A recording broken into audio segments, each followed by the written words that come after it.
When Annette Culver first met her therapist, Mark Stevenson, at Father Joe's Villages, she gave him just 15 minutes. So I was very defiant, just waiting for him to make a wrong move. And I stayed the whole time, the whole hour talking to him. Those 15 minutes turned into a couple of years of regular therapy sessions. Culver is diagnosed with paranoid schizophrenia, depression, and extreme paranoia. And I've dealt with that all my life. So it's nice to have some control and to know what I'm facing and how to face it. And I've got the tools. I've got the tools to keep going on. She's not alone. Mark Stevenson oversees the therapy programs. Seeing 200 more individuals and families and children than we did the last year, then we realize this issue with mental health and homelessness is not only persistent, but it's progressive. He says behavioral health support like group therapy, psychiatry, and street health teams is key to addressing not just housing, but healing.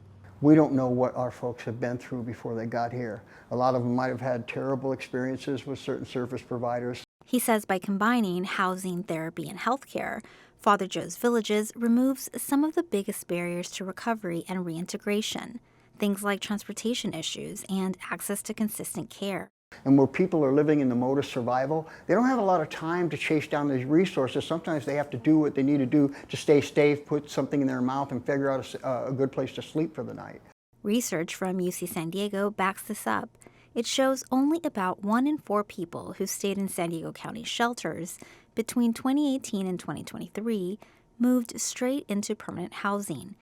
Service providers who pair housing with health and social care are the most successful at helping people leave homelessness for good.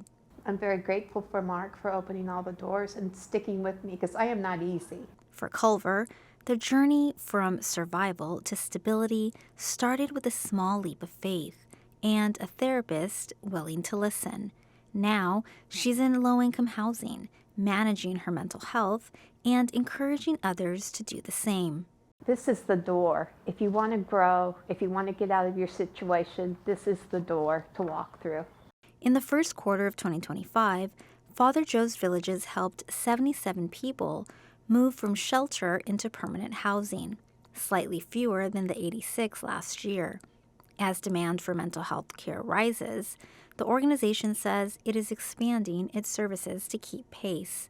Heidi de Marco, KPBS News. We can kind of work through everything that happens.